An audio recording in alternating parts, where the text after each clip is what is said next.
Right Vijaya Babu గారు, ఎంతసేపు బురద గడుక్కోవడానికి సమయం వెచ్చించేశారు కానీ చేసినటువంటి అభివృద్ధి కానీ ఇచ్చినటువంటి సంక్షేమం కానీ ఏ ఒక్క విషయాన్ని ఉద్యోగాల విషయంలో కావచ్చు, పరిశ్రమల విషయంలో కావచ్చు, ఎక్స్పోర్ట్స్ విషయంలో కావచ్చు, లేకపోతే కల్పించినటువంటి ఉద్యోగాల విషయం, ఉపాధి కల్పన, ఇవన్నీ కూడా ఎందుకు చెప్పుకోలేకపోయారు అనుకోవాలి? చాలా అండి. ఇప్పుడు ఆ విషయంలో నేను చాలాసార్లు ఫీల్ అయ్యాను. ఎందుకంటే నాకు ఒకసారి hard core Telugu Desam sports man ఒక అతను, అంటే కాలేజీలో క్లాస్మేట్, అతను కలిసి బాసు నిజంగా మా చంద్రబాబు అయితే ఇప్పుడు ఏదో స్పోర్ట్స్కి సంబంధించి అనమాట, బ్రహ్మాండమైన గోరంతల కొండంతల పబ్లిసిటీ చేసి హోర్డింగ్లు చేసి పెట్టి నానా హంగామా చేసేవాడు. ఇంతమందికి స్పోర్ట్స్ ఫీల్డ్లో మేము ఉద్యోగాలు ఉపాధి కల్పించి ఇంత మెయిల్ చేస్తే కనీసం అతను న్యూస్ కూడా లేదు, బయట జనాలకు కూడా తెలియదు, ఇట్లాగా ఉంది మీ వాళ్ళ పరిస్థితి అని చెప్పని అన్నాడు అతను. ఆ విధంగా అనేక కార్యక్రమాలు చెప్పుకునేటువంటి కార్యక్రమాల గురించి చెప్పుకోకుండా తర్వాత అంతకుముందు మీకు ఇక్కడ హైదరాబాద్లో గతంలో సీఎంగా ఉన్నప్పుడు మొత్తం నేషనల్ లెవెల్లోనండి చంద్రబాబు నాయుడు పబ్లిసిటీ ఎలా ఉండేదంటే, ఒకసారి ఏదో ఫ్లైట్లో వీక్ మ్యాగజైన్ చూస్తే వీక్ మ్యాగజైన్లో 4 పేజీల గురించి చంద్రబాబు నాయుడు ఏపీ సీఎం గురించి ఒక డెవలప్మెంట్, అక్కడెక్కడో చూస్తే నాటు అప్ కంట్రీ పేపర్స్లో ఉండేది. ఆ రకంగా పబ్లిసిటీకి విపరీతంగా వాళ్ళు ప్రయారిటీ ఇచ్చేవాళ్ళు. కనీసం ఆంధ్రప్రదేశ్ స్థాయిలో కూడా చేసిన పనులు చెప్పుకునేటువంటి ఒక స్పెషల్ బులెటిన్లు లేదంటే స్పెషల్ పుల్అవుట్స్ మిగతా వాటిల్లో చేయడం కానీ, ముఖ్యంగా ఢిల్లీ స్థాయిలో మనం ఆంధ్రప్రదేశ్ యొక్క గొప్పతనం ఏంటి, ఆంధ్రప్రదేశ్ స్కీమ్స్ ఏంటి, వాటికి సంబంధించి పబ్లిసైజ్ చేసుకోవడం కానీ, అక్కడ ప్రెస్ మీట్లు పెట్టి చెప్పడం కానీ, అక్కడ కార్యక్రమాలు కానీ, అప్ కంట్రీ పేపర్స్లో వాటికి సంబంధించినటువంటి అంశాలు కానీ, ఇలాంటివి అసలు ఏమీ లేవండి. అసలు ఎక్కడ ఏం జరగలేదు. ఎంతసేపు ఏంటంటే పని చేసుకుంటూ వెళ్ళిపోవడమే తప్ప దాన్ని ఇది జరిగింది, దీనివల్ల ఇంత మంచిది. ఇందాక మన వాళ్ళు అన్నారు బందర్ పోర్టు గురించి, ఒకటే చిన్న ఎగ్జాంపుల్.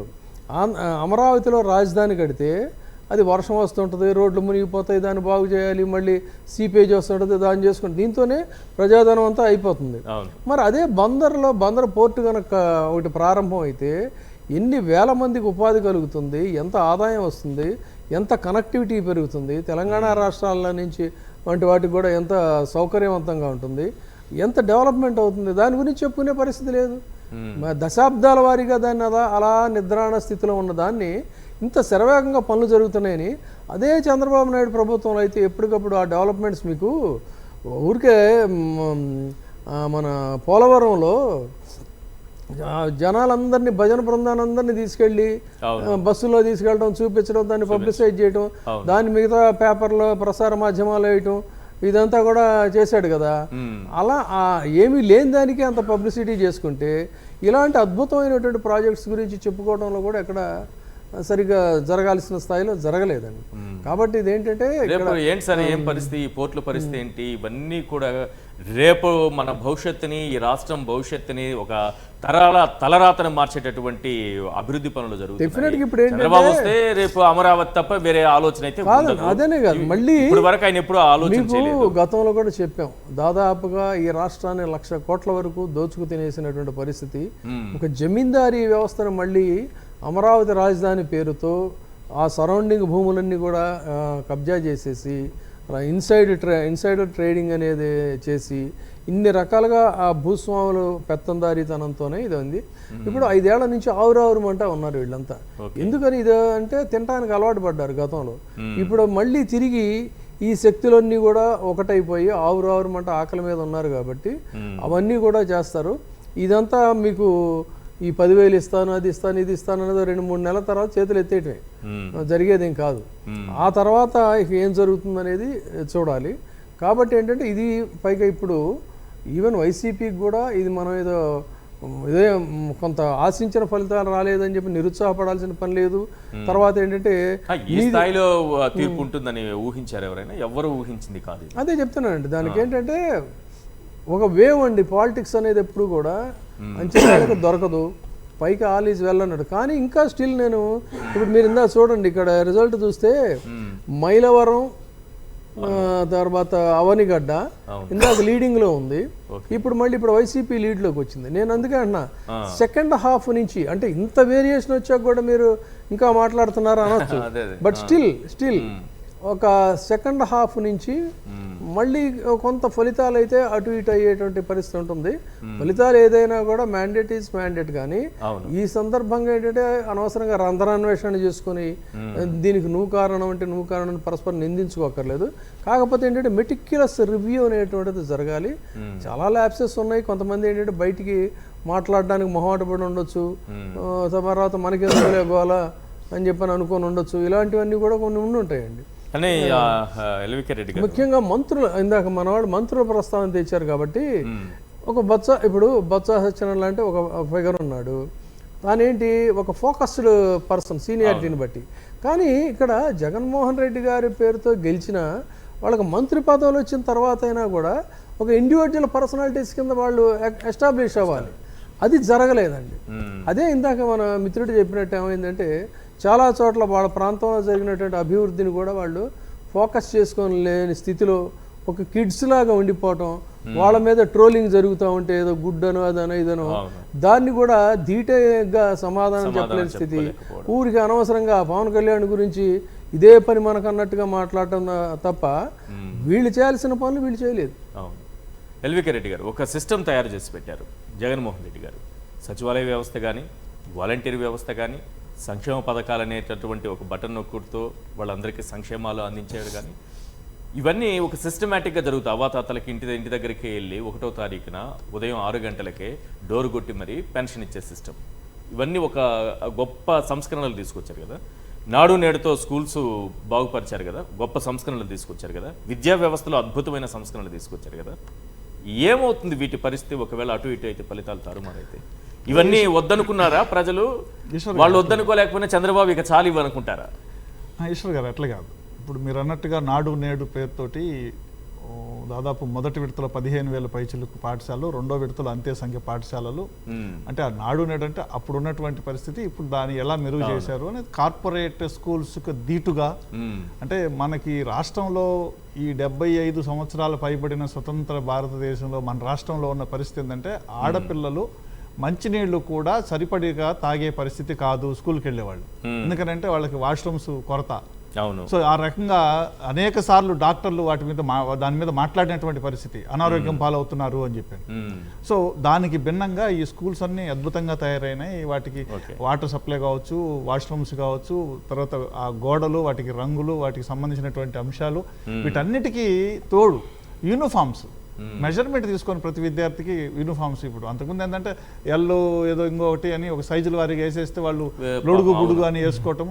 రెండోది వాళ్ళకి ఇచ్చిన స్కూల్ బ్యాగ్స్, మనం మామూలుగా అయితే కాన్వెంట్ స్కూల్కి పంపించే పేరెంట్స్ ఎట్లయితే షాప్కి వెళ్ళి వెతికి తీసిస్తారో అటువంటి బ్యాగ్స్ కానీ, బైలింగ్వెల్ తెలుగులో ఇంగ్లీష్లో మల్టీ కలర్ పుస్తకాలు ఇవ్వటం కానీ, వీటన్నిటినీ అసలు సర్వత్రా, ఎందుకంటే అంతర్జాతీయంగా కూడా వాటికి వచ్చినటువంటి గుర్తింపు, పేరు, ప్రతిష్ట అది ఎవరు చెరపలేరు, చరిత్రలో నిలిచిపోయేటటువంటి అంశాలు.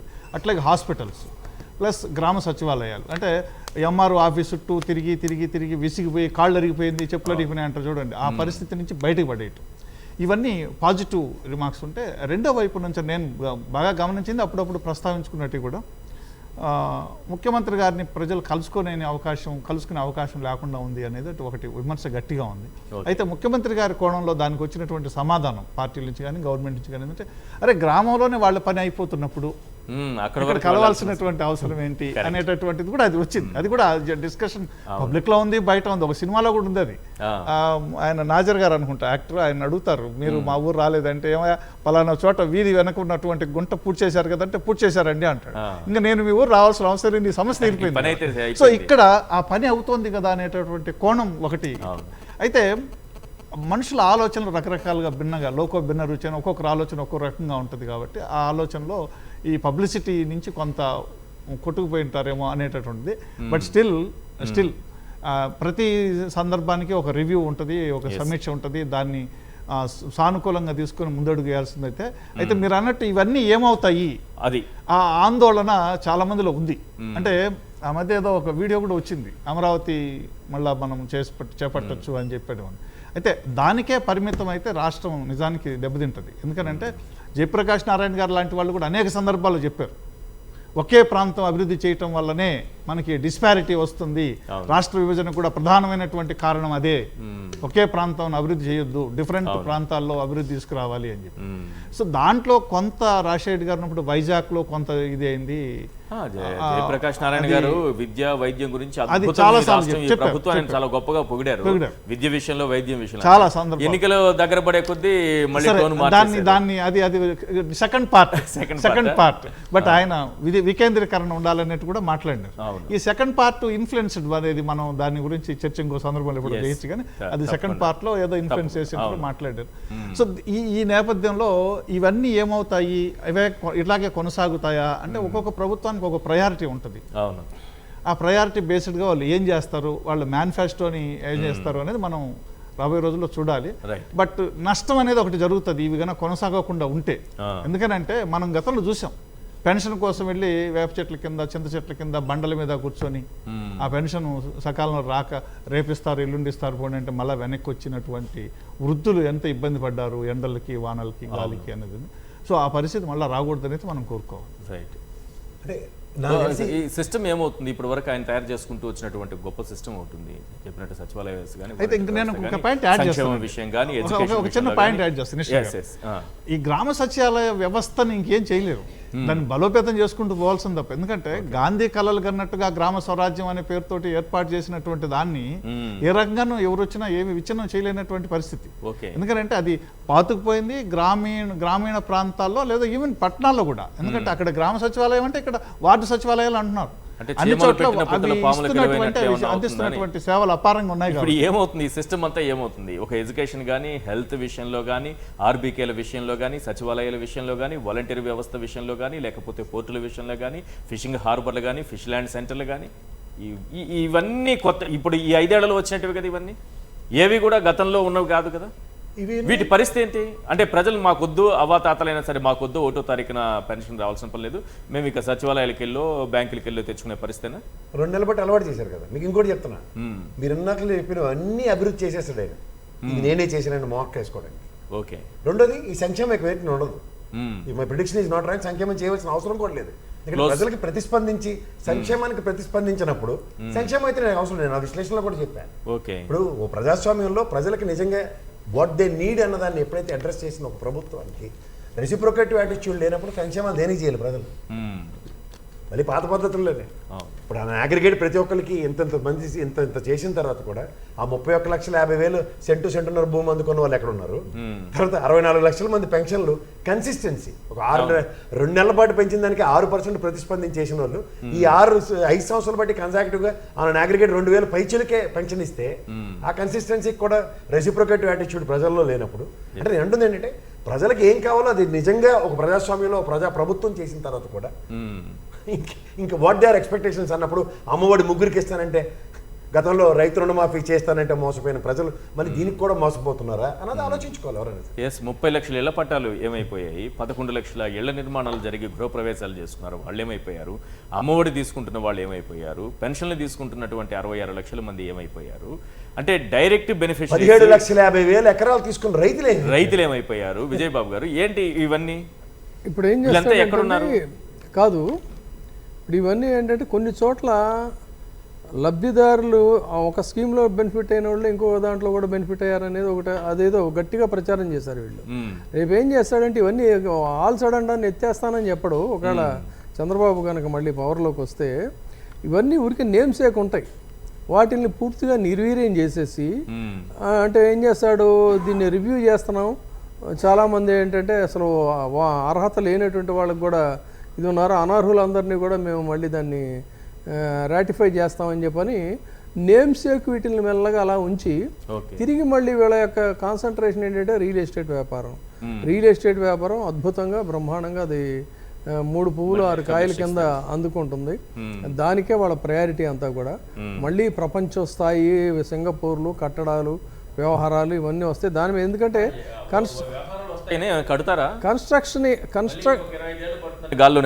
అది అంటే కాదండి, కన్స్ట్రక్షన్ అనేటువంటి ఒక ఇది కంటిన్యూ అవుతుంటేనే రోజు మనకు ఆదాయం అంతే కదా. అది కంప్లీట్ అయిపోతే ఎక్కడ ఉంటుంది? ఉండదు. ఇది గాల్లో గడుతూ ఉండాలి. అదేంటంటే ఆ కన్స్ట్రక్షన్ వర్క్ అనేది కంటిన్యూస్ జరుగుతూ ఉండాలి.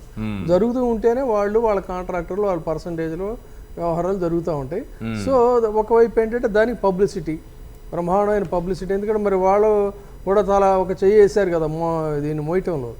వాళ్ళు బతకాలి, బతకడం కాదు, వాళ్ళు విస్తరించాలి వాళ్ళ సామ్రాజ్యాలు. సో దానికోసం అని చెప్పిన వాళ్ళకే చేస్తారు.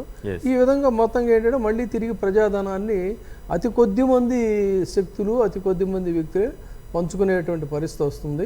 జనాలకు కూడా ఏంటంటే ఈ కొంత బానిస అంటే చెప్పాలంటే ఏంటంటే శతాబ్దాలుగాను దశాబ్దాలుగాను మన నరనరాల్లో ఆ బానిస రక్తం అనేటువంటిది బ్రిటిషర్స్ కాలం నుంచి ఇదైపోయింది. మన నెత్తి మీద కూర్చొని స్వారీ చేసేవాడు మనకు సమ్మగా ఉంటాడు. అది బాగా పెయిన్ అయినప్పుడే తిరుగుబాటు అనేది ఉంటుంది. సో ఇక్కడ కూడా రేపు జరిగేది ఏంటంటే ఇంత మీరు అన్నట్టుగా ఎంతమంది బెనిఫిషియర్స్ వీళ్ళు ఇంత చేసినా కూడా తిరిగి మళ్ళీ మాకు క్వాలిటీ మందే దొరకలేదు కాబట్టి రోడ్లే బాగోలేదు, లేకపోతే చంద్రబాబు పీరియడ్ కంటే బాగున్నాయి అంటే దాన్ని వాళ్ళు నమ్మించారు కదా, చెప్పలేకపోయారు. ఎక్కడ ఏ ఊర్లో గుంత ఉండదు, హైదరాబాద్ లో ప్రతి గుంతను తీసి సోషల్ మీడియాలో పెడతారు. ఏ అమరావతి అనేది చెప్తున్నాడో ఆ అమరావతిని ఒకవైపు వర్క్ జరుగుతూనే ఉంటుంది, వర్షాకాలం వస్తుంది, మళ్ళీ అది మునిగిపోతుంది, మళ్ళీ వీళ్ళు కడుతుంటారు, మళ్ళీ అదేం అయ్యేది కాదు. It will be never ending story.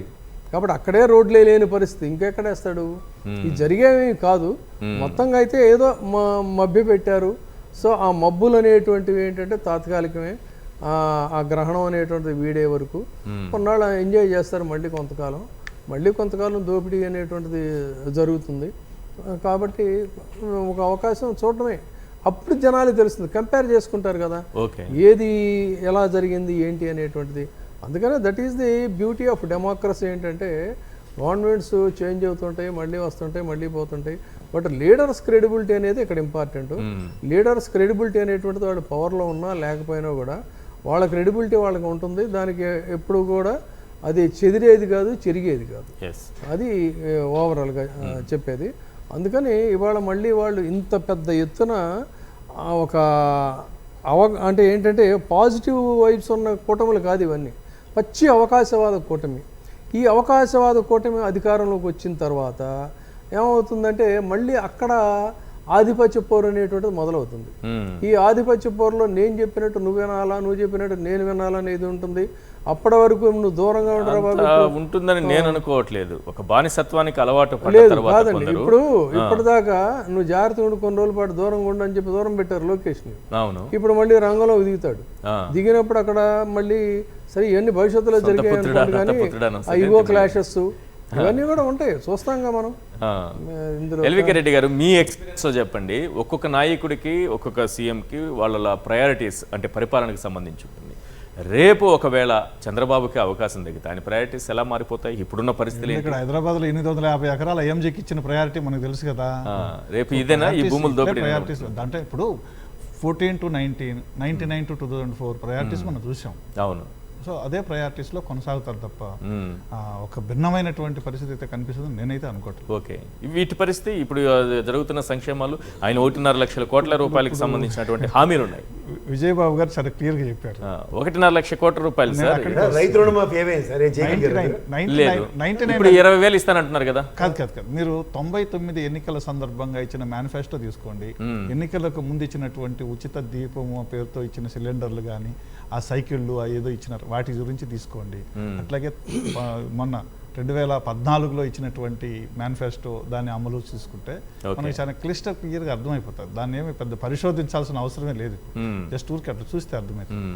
కాకపోతే మనం అనుకున్నట్టుగా అయితే ఎందుకు జరిగింది ఇలా, ఎందుకు జరుగుతోంది ఇలా అని అంటే, ఇప్పుడు విజయబాబు గారు చాలా క్లియర్గా చెప్పారు ఒక మాట, మనుషులకి మతిమరుపు మర్చిపోవటం అనేది ఉంటుంది. నిన్న ఏం జరిగింది ఈరోజు ఉండదని.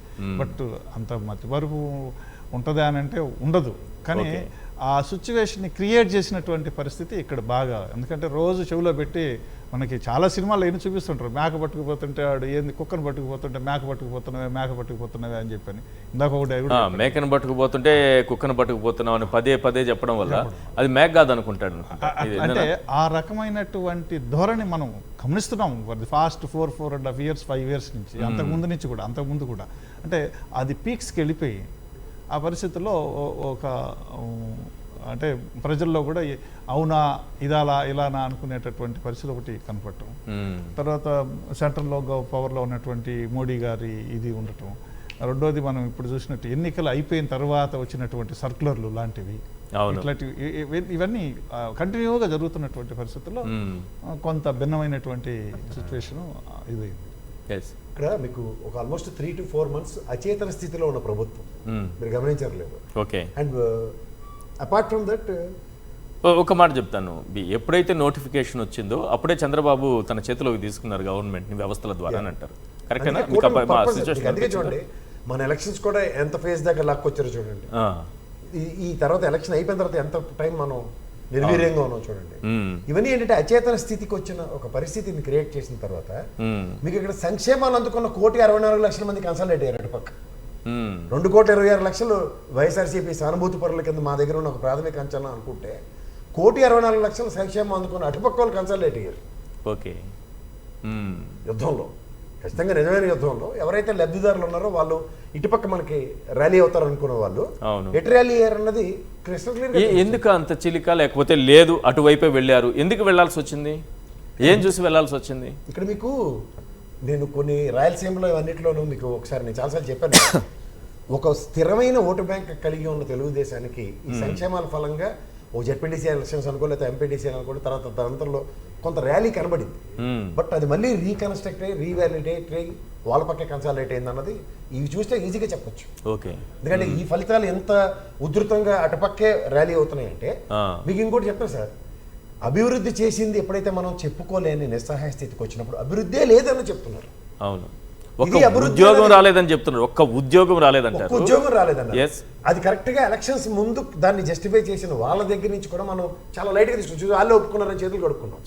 కానీ వాళ్ళు ఒప్పుకోవడానికి మనం ఒప్పించే ప్రాసెస్ ఏది మన దగ్గర అంటే ఇప్పుడు జాబ్ క్యాలెండర్ లేదని మన మీద విపరీతమైన అపవాదం మోస్తున్న జగన్మోహన్ రెడ్డి గారి ప్రభుత్వం జాబ్ క్యాలెండర్ తో పనే ఉంది. 2,64,00,000 మందికి నేను ఉద్యోగాలు ఇచ్చాను అని స్టాటిస్టిక్స్ ఇచ్చిన మంత్రి కార్మిక మంత్రి కానీ వాళ్ళు కానీ మనకి ఎస్టాబ్లిష్ చేసి ఉంటే it would have been something else.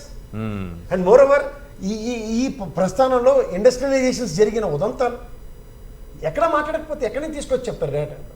So ఇవి ప్రజల్లో ఎప్పుడైతే చర్చనీయాంశం కానప్పుడు వాళ్ళు చెప్పిన అబద్ధాలు ఏమైనా అభివృద్ధి లేదట, రాజధాని లేదంటే ఏమనంటే అమరావతి రైతులు నిరంతరం టెంట్లు వేసుకుని కూర్చుని ఉన్నారు. ఏమైంది రాజధాని విరమించుకున్న తర్వాత ఇంకేందో మీరు దేనికి టెంట్లు వేసారని ఒకసారి చర్చనీయాంశం చేశారా? ఆయన పాదయాత్ర అమరావతి అభివృద్ధి జరగాలని. అభివృద్ధి ఎవరు చేస్తారండి? ఇప్పుడు నేను ఒక ఇండస్ట్రియలిస్ట్ని అమరావతిలో నాకు ల్యాండ్ జగన్మోహన్ రెడ్డి గారిని అడిగి నాకు ల్యాండ్ ఇవ్వండి సార్ నేను ఇక్కడ ఇండస్ట్రీ పెడతానంటే నేను ఇవ్వను అన్నప్పుడు దాని చర్చనీయాంశం చేయాలి. అవును. అమరావతి ఎవరో ఇండస్ట్రియలిస్టులు వెళ్ళి అక్కడ పెట్టకుండా అభివృద్ధి జరగట్లేదంటే ప్రభుత్వం కట్టవలసిన బిల్డింగ్లు ఏవైతే ఉన్నాయో చంద్రబాబు నాయుడులో కట్టినవి అవి ఫంక్షనింగ్లో ఉన్నాయి కదా. మిగిలినవి క్వార్టర్స్ కట్టలేదు, డబ్బులు లేవని జగన్మోహన్ రెడ్డి కట్టలేదు, కానీ అద్దెలైతే ఇస్తున్నారు కదా. అవును. ఇవెందుకు చర్చనీయాంశాలు కానీ ఎవరు? ఇవన్నీ ఏంటంటే సార్ నెగిటివిటీస్లో వచ్చి సక్సెస్ చూడడానికి వాళ్ళు వేసుకున్న ఒక బ్యూటిఫుల్ స్ట్రాటజీ ఏంటంటే ప్రశాంత్ కిషోర్ లాంటి ఎప్పుడైతే చెప్పాడో డెలివరబుల్స్ మీద even after deliverables 100% success ratio ఉండి కూడా దాన్ని జస్టిఫై చేసుకోలేకపోతే ఎట్లా? ఎవరికి తెలియదు సార్ ఇవన్నీ. ప్రజా ఖజానా నుంచి డబ్బులు ఇస్తారు ప్రజల సంక్షేమం కోసం అందరికీ తెలుసు, కానీ గతంలో ఇవ్వలేదు. ఏమైపోయింది ఆ డబ్బులన్నీ? మనం ఇప్పుడు సంక్షేమం ఇదే బడ్జెట్ లో నుంచే కదా ఇచ్చారు. దగ్గర 25,000 కోట్ల ఎక్స్ట్రా సంక్షేమం చేసిన ఈ ప్రభుత్వం క్రెడిబిలిటీ ఎక్కడ తీసుకుంది? ఆ కంపారిజన్ ఇవ్వాలి కదా. గతంలో 52,000 కోట్లు సంక్షేమం చేసిన ఆ ప్రభుత్వం వెసెస్ డెలివరబుల్స్ మాట్లాడండి. ఈ డెలివరబుల్స్ ఈ విధంగా ఉన్నాయనేది చర్చనీయాంశం చేస్తే ప్రజలకు ఖర్చు ఉందను. ఇంత వాలంటరీ వ్యవస్థ, ఇంత సచివాలయ వ్యవస్థ, ఇంత ప్రజలతో నిరంతరం ఇందాక పెద్ద ఏం చెప్పినట్టు నిరంతరం ఇంటరాక్షన్, నీకు కావాల్సిన పని నీ దగ్గరే జరుగుతుంది కూడా ఒక రెసిప్రొకేషన్ అనేది లేనప్పుడు, ఇంత సంక్షేమం అందుకున్న ప్రజల దగ్గర నుంచి కూడా ప్రతిస్పందన రెసిప్రొకేషన్ లేనప్పుడు 2 నెలల నిడివిలో పెన్షన్ అందుకున్నప్పుడు వాళ్ళు చూపించిన యాటిట్యూడ్ ఇక్కడ ఎక్కడైనా ఒక్కటైనా ట్రాన్స్ఫర్ అయింది సార్? అరే సుఖంగా నాకు ఇంటికి వచ్చే దగ్గర ఇక్కడ ఏముంది? ఓ పోనీ ఈ రోజు దాకా ఎక్కడైనా న్యూస్లో కానీ ఏదైనా విషయంలో పెన్షన్లో అవకతవకలు చేస్తూ వీడు ఈ పని చేసేయడం అది ర్యాండమ్గా 1:10 స్కేల్లో ఎక్కడైనా ఒకటని చెప్పి అవినీతి కూడా లేదు కదా. అవినీతికి లేకుండా డైరెక్ట్ గా వాళ్ళ అకౌంట్లోకి వెళ్ళిపోతుంటే ఏం చేస్తాం సార్? అవినీతి రహిత ప్రభుత్వాన్ని స్థాపించి సురక్షితంగా 5 ఏళ్ళు పరిపాలించిన ఈ ప్రభుత్వానికి శాంచుటీ లేదంటే ఈ తీర్పు ప్రకారం ఏమన్నమాట నీకు ప్రజలకు ఏం కావాలన్నది వాళ్ళకే తెలియదంటే దురాశ దుఃఖానికి చేయటం అన్నట్టు గతంలో రైతు రుణమాఫీ చేశాడా అంటే లేదని వాళ్ళే చెప్తావు. 3 అమ్మఒడు డ్వాక్రా రుణమాఫీ చేశారంటే 15,000 ఇస్తానంటే ఏ ప్రాతిపదిక మీద సార్? అంటే కూర్చుని తింటే కొండలు కరిగిపోతాయని రాష్ట్ర ఖజానా కరిగినా పర్లేదు, ప్రతి ఒడికి ఇంట్లో పిల్లలు ఉంటే డబ్బులు వస్తాయన్న ప్రాతిపదిక మీదే ఓట్లు వేసినట్టుకున్నారు. ఎల్వికి రెడ్డి గారు, 2014లో చంద్రబాబు ఇచ్చినటువంటి మేనిఫెస్టోలో 600కు పైగా హామీలున్నాయి, అందులో ఒక్కటి సంపూర్ణంగా నెరవేర్చలేదు, ఇన్ని చెప్పారు. ఇప్పుడు 2024కు వచ్చేటప్పటికి ఇంకా భారీ మేనిఫెస్టో, రంగురంగుల మేనిఫెస్టో, ఆకర్షణీయమైనటువంటి మేనిఫెస్టో, అందులో అంతకు మించి హామీలున్నాయి. బట్ ఎలా ప్రజలు విశ్వసించారు ఇది ఈ మేనిఫెస్టోని? ఆ మేనిఫెస్టోలో ఒకటి కూడా చేయకపోతే ఈ మేనిఫెస్టోలో చేస్తారనే విశ్వాసం ఎలా కలిగింది? రెండోది, మేము 99% నవరత్నాల్లో ఈ విధంగా అమలు చేసామని ఇంటింటికి వెళ్ళి చెప్పారు. దీనికి కంపారిజన్ అనేది రాదా ప్రజల్లో? మీకు చిన్న మాట చెప్తానండి. 14 ఎన్నికల సందర్భంగా ఆయన మాత్రమే రుణమాఫీ చేయగలరు అని పత్రికలో బ్యానర్ రాశారు.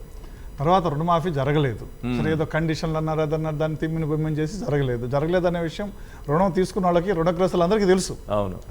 అట్లాగే ఆ డ్వాక్రా మహిళలకు సంబంధించి వాళ్ళకు తెలుసు ఏం జరిగింది అనేది.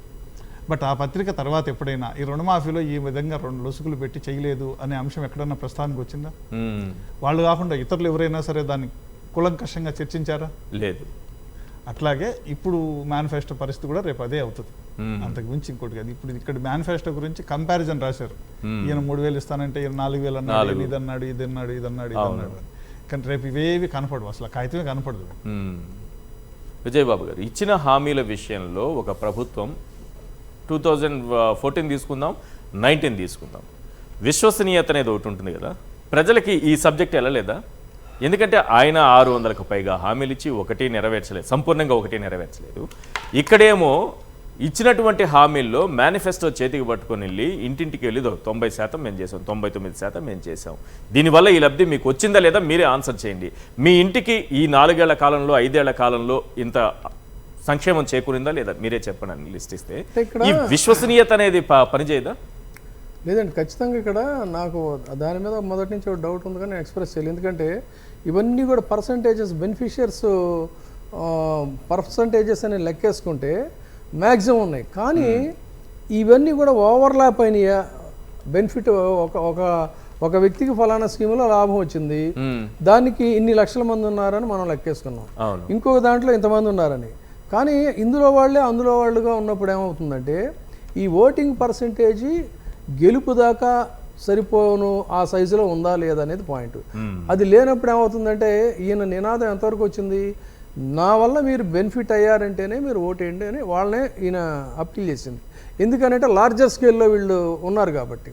కానీ అక్కడికి వచ్చేసరికి వాళ్ళంతా కూడా ఓటు వేశారా లేదా, తర్వాత రిమైనింగ్ సెక్షన్స్ ఏవైతే ఉన్నాయో ఈ సెక్షన్స్ అన్నిటినీ కూడా వీళ్ళు ఒక గొడుగు కిందకి తీసుకొచ్చారు. ఏది కులాల పరంగా కానీ, లేకపోతే రకరకాల విష ప్రచారాల ద్వారా కానీ, ప్రాంతాల పరంగా కానీ, అభ్యర్థుల పరంగానే, తర్వాత రిచెస్ట్ పీపుల్ని తీసుకొచ్చారండి. ఒక్కొక్కళ్ళు బిగ్ షాట్స్, వాళ్ళు బ్యాంకులు కొల్లగొట్టిన వాళ్ళు కూడా వాళ్ళు గెలుస్తున్నారు, బ్యాంకులను ముంచేసినటువంటి వాళ్ళు గెలుస్తున్నారు. తర్వాత ఏంటంటే కాంట్రాక్ట్కి పెద్ద బడా ఇరిగేషన్ కాంట్రాక్ట్స్కి ఎలిజిబిలిటీ లేకపోయినా కూడా కాంట్రాక్ట్లు చేసి కోట్ల ధనం సంపాదించిన వాళ్ళు గెలుస్తున్నారంటే ఇంకా ఎక్కడుందండి జస్టిస్? ఎక్కడుంది? ఏముంది చెప్పండి? ఇదంతా ఏంటి? మసిబూసి మారేడుకాయ చేసి ప్రచారం చేయటమే తప్ప. సో ఆ ప్రచార పటాటోపం అనేటువంటి దాంట్లో వైసీపీకి అంత స్థాయిలో ప్రచారం జరగలేదు. ఇందాక చెప్పినట్టు చేసిన పనులు చెప్పుకున్న దానికే కూడా సరిగ్గా చెప్పుకోలేకపోయిన పరిస్థితుల్లో ఏమీ లేని దాన్ని భూతత్వం నుంచి చూపించి ఒక అతి సామాన్యుల మీద బ్యాంకుల్ని కొల్లగొట్టినటువంటి వ్యక్తులు కూడా వాళ్ళు గెలుస్తున్నారంటే ఈ గెలుపును మనం ఏ విధంగా చూడాలి చెప్పండి? ఓకే, ఈ రిజల్ట్ ఈ స్థాయిలో చంద్రబాబు గతంలో కూడా లేదు, కానీ ఈసారి చాలా ఎక్కువగా కనిపిస్తుంది. అందుకని అంటే అన్ని శక్తులు ఒకవైపు నిలబడ్డాయి. జగన్మోహన్ రెడ్డి కూటమితో వచ్చారు కదా 2014లో కూడా, అప్పుడు కూడా ఈ స్థాయిలో లేదు కదా.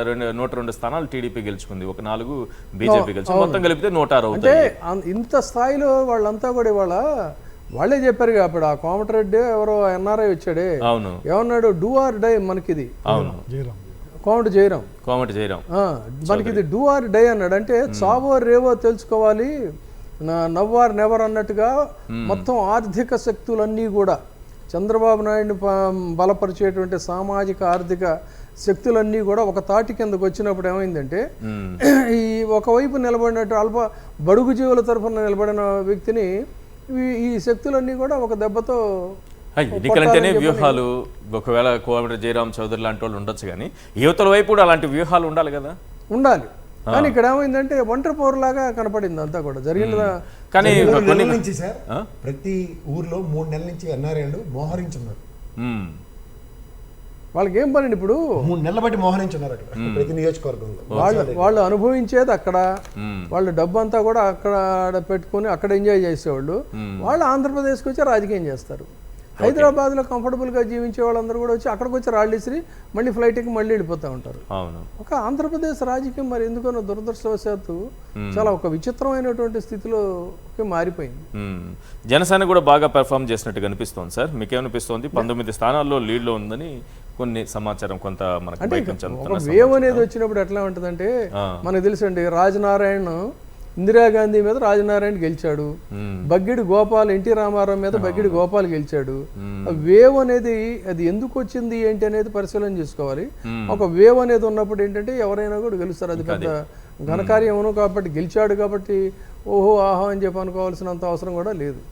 అదే బీజేపీని ఎట్లా చూసారనుకోవచ్చు ప్రసాద్ గారు, మీరు చెప్పండి. బీజేపీ కూడా ఎంతో కొంత పెర్ఫామ్ చేయగలిగింది, తీసుకునేది 10 అసెంబ్లీ స్థానాలు, 6 పార్లమెంటు స్థానాల్లో.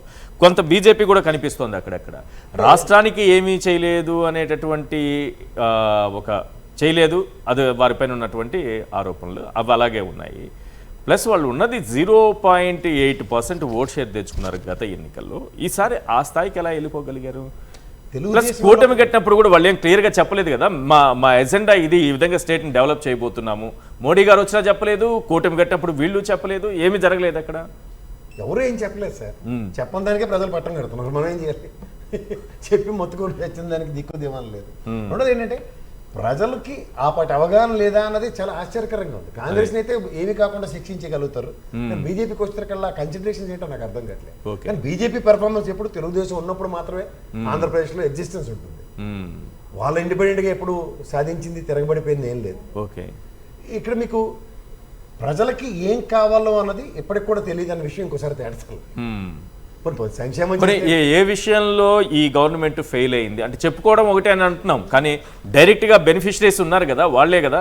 లేకపోతే ఉద్యోగాలు రాలేదని వీళ్ళు ప్రచారం చేయొచ్చు, ఉద్యోగం తీసుకున్నవాడు ఉన్నాడు కదా, పరిశ్రమలు రాలేదని వాళ్ళు ప్రచారం చేయొచ్చు. వచ్చిన పరిశ్రమలు కంటి ముందు కనిపిస్తున్నాయి కదా, లోకల్గా ఉన్న పీపుల్కి కనిపిస్తుంది కదా, అదే పరిశ్రమలో ఉద్యోగాలు చేస్తున్న వాళ్ళు ఉన్నారు కదా. వీళ్ళు ఇన్ని ప్రచారాలు ఏవైనా చేసుకోనివ్వండి, కానీ వాస్తవం ఏంటనేది కళ్ళ ముందు కనిపిస్తోంది కదా. సార్ మీరు రోజు చర్చనీయాంశం ఏం జరుగుతుందో ఒకసారి గమనించారా శ్రీశ్వర్ గారు? మీరు చెప్పినట్టు ఆ ఇండస్ట్రీ ఇవాళ నేను ఇక్కడ తీసుకొచ్చాను, స్థానిక ఎమ్మెల్యే ప్రెస్ మీట్ ఇది అని చెప్పింది ఉంటే అది చర్చిస్తారు. ఓకే, అక్కడ ఫెయిల్ మాధవ్ గారి చర్చ ఫెయిల్ అయింది. ఓకే, 1,30,000 ఉద్యోగాలు ఒకేసారి ఇచ్చేసారు, సచివాలయ ఉద్యోగాలు మొత్తం కలిపితే 2,50,000 60,000 ఉద్యోగాలు ఇచ్చారంటున్నారు.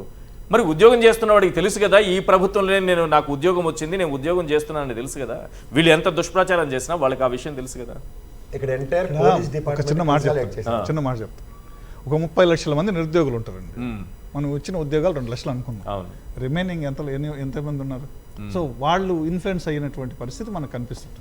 ఓకే, కానీ 34,000 ప్రభుత్వ ఉద్యోగాలు ఇచ్చారు. మీకు ఇంకొక చిన్న మాట కూడా చెప్తాను. మన రాష్ట్రంలో ఇంజనీరింగ్ కాలేజీలు ఒక్కసారిగా నేదురుమల్లి జనార్దన్ రెడ్డి గారు ముఖ్యమంత్రిగా ఉన్నప్పుడు ఒక మెడికల్ కాలేజీ ప్రైవేట్ మేనేజ్మెంట్ కింద ఇస్తే ఆయన ముఖ్యమంత్రి ఉద్యోగం పోయింది. అంటే సరస్వతిని నడి రోడ్డు మీద అమ్మారు అని మాట్లాడారు, అదే రాతలు రాశారు, పాపం ఆయన రాజీనామా చేయాల్సి వచ్చింది.